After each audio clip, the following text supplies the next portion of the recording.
নমস্কার বন্ধুরা, সবাই কেমন আছেন? আশা করি ভালো আছেন। তো আজ আপনাদের সঙ্গে শেয়ার করতে চলেছি দই লস্যির রেসিপি, যেটা এই গরমে শরীরকে শীতল রেখে অনেকটাই স্বস্তি দিতে পারে। তো চলুন বানিয়ে নেওয়া যাক।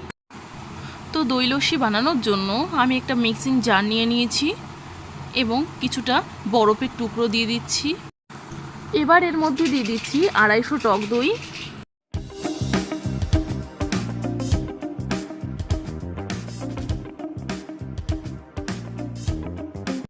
এবার দিয়ে দিচ্ছি বড় চামচের 3 চামচ চিনি। আচ্ছা, এখানে বলে রাখি, চিনির পরিমাণটা আপনারা বাড়িয়ে কিংবা কমিয়ে নিতে পারেন। মানে আপনারা যেমন মিষ্টি খেতে পছন্দ করবেন সেই পরিমাণ চিনি দিয়ে দেবেন। এবার দিয়ে দিচ্ছি হাফ চামচ বিট নুন। এখন অ্যাড করে দিচ্ছি টুকরো করে রাখা আমন্ড এবং কাজু বাদাম। এখানে আমি একটা আমন্ড এবং 3টে কাজু বাদাম ব্যবহার করেছি। এখন অ্যাড করে দিচ্ছি 1 চিমটি পরিমাণ এলাচ গুঁড়ো। আমি এখানে 2টো এলাচ দানা শুকনো খোলায় ভেজে গুঁড়ো করে নিয়েছি।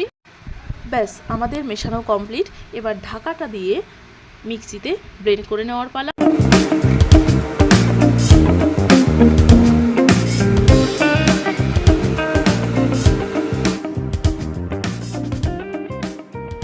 ব্লেন্ড করে নেওয়া তো কমপ্লিট, এবার সার্ভ করার পালা। তো চলুন সার্ভ করে নেওয়া যাক। এর জন্য নিয়ে নিচ্ছি 2টো কাচের পাত্র এবং এতে দই লস্যিটা ঢেলে নিচ্ছি। এই গরমের দিনে শরীরকে ঠান্ডা রাখার জন্য দইয়ের গুরুত্ব অপরিসীম, তাই বন্ধুরা বাড়িতে অবশ্যই ট্রাই করুন। আচ্ছা, এদিকে গ্লাস দুটো ভর্তি হয়ে গেছে। এবার একটা প্লেটে সাজিয়ে নেওয়ার পালা। তো প্লেটে তুলে নিয়েছি। তো কিছুটা পেস্তা বাদাম আমি কুচি করে নিয়েছিলাম, তো সেটাই লস্যির উপর দিয়ে ছড়িয়ে দিচ্ছি। তো দেখুন কতটা সুন্দর লাগছে দেখতে। হ্যাঁ, দেখতে যতটা সুন্দর হয়েছে খেতেও কিন্তু ততটাই সুন্দর।